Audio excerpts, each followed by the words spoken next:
इस बीच बड़ी खबर मिल रही है शिक्षक भर्ती घोटाले पर। हम आपको बड़ी खबर बता रहे हैं। भारत समाचार के पास महत्वपूर्ण साक्ष्य हैं घोटाले पर। भारत समाचार का बड़ा खुलासा, घोटालेबाज कंपनी को खोज निकाला है। जिस कंपनी ने घोटाला किया वो दिल्ली की है। प्रयागराज में इस कंपनी ने सिस्टम लगाया था। उत्तर पुस्तिकाएं प्रयागराज में स्कैन हुई थी। इस कंपनी का पूरा ब्यौरा भारत समाचार के पास है। कंपनी के तार शिक्षा माफियाओं से जुड़े हुए हैं। घोटालेबाज सिंडिकेट बहुत ताकतवर है। 69,000 उत्तर पुस्तिकाएं स्कैन हुई थी। स्कैन के दौरान और उसके बाद घोटाला हुआ है। इसी कंपनी ने सिंडिकेट को ठेका दिया था। किस कंपनी को ठेका मिला ये सिर्फ 4 लोगों को पता था। सिंडिकेट को कंपनी की जानकारी किसने लीक की, ये बड़ा सवाल है। यूपी में शिक्षक भर्ती घोटाले पर भारत समाचार ये बड़ा खुलासा कर रहा है। तो बड़ा खुलासा हम कर रहे हैं किस तरह से शिक्षक भर्ती में ये सिंडिकेट बनाकर बड़ा घोटाला किया गया है। कंपनी ने सिंडिकेट को ठेका दिया था। किस कंपनी को ठेका मिला ये सिर्फ 4 लोगों को पता था। और इस पर ज्यादा जानकारी के साथ हमारे स्टेट हेड वीरेंद्र सिंह जी हमारे साथ जुड़े हैं। वीरेंद्र जी, भारत समाचार और एक परत सामने ला रहा है। जिस तरह से भर्ती में घोटाले के तार लगातार जुड़ते नजर आ रहे थे। देखिए, ये 69,000 जो शिक्षकों की भर्ती उत्तर प्रदेश में हो रही थी, इसमें एक बहुत बड़ा खुलासा है।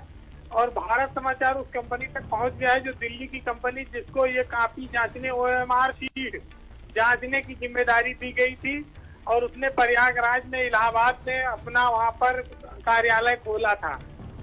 ये बहुत बड़ा सिंडिकेट है जिसने ये घोटाला कराया है। और बताया जा रहा है कि नौकरियां लाखों लाख में बिकी हैं। अब इसमें आज जिस तरह से चीजें सामने आई हैं, इसमें कई सारे बड़ों के नाम भी शामिल हैं। इनका नाम हम वक्त आने पर खुलासा करेंगे। लेकिन जो कंपनी को ठेका मिला था उसको 4-30 लोग जानते थे। और उस कंपनी ने OMR शीट में सबसे बड़ा खेल किया, जिसके चलते जो पात्र अभ्यर्थी थे वो फेल हो गए और जो अपात्र थे उनको बहुत ज्यादा नंबर मिले। STF लगी है तो जांच कर रही है। उम्मीद है कि बहुत जल्दी गिरफ्तारियां शुरू होंगी। और ये जो सिंडिकेट है बहुत बड़ा, जिसने ये पूरी परीक्षा संचालित कराने के नाम पर कई 100 करोड़ रुपया उगाही की है उत्तर प्रदेश में, उसका हम खुलासा वक्त आने पर करेंगे। तो भारत समाचार उस कंपनी तक पहुंच चुका है जिसके पास इस परीक्षा कराने की जिम्मेदारी और OMR शीट जांचने की जिम्मेदारी थी। और ये दिल्ली की संस्था है और इसके तार 4 लोगों से उत्तर प्रदेश में जुड़े हुए हैं।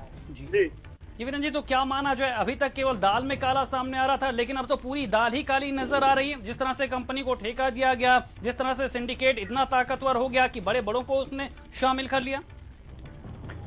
देखिए, बीजेपी सरकार में जिस तरह से घोटालेबाजों ने नियम कानून को धता बताया है, ये सरकार के सामने और STF के सामने एक चुनौती है। मुख्यमंत्री भी चाहते हैं कि इसमें बेईमान सलाखों के पीछे जाए भ्रष्टाचारी। 69,000 शिक्षकों की भर्ती का ये मामला है और इसमें कई 100 करोड़ रुपए की वसूली की बात कही जा रही है। अब अगर कंपनी जो थी उसने गलत OMR शीट जांची, काफी आंसर शीट गलत जांची, गलत नंबर दिए, और ये तो भला हो हाईकोर्ट का कि जिसने इस पर स्टे दे दिया। अन्यथा तमाम सारे अपात्र लोग पैसे के दम पर मास्टर बन जाते उत्तर प्रदेश में। और जो बच्चे प्रतिभा से पास पढ़कर मेहनत कर शिक्षक बनना चाहते थे वो खुद को ठगा महसूस करते।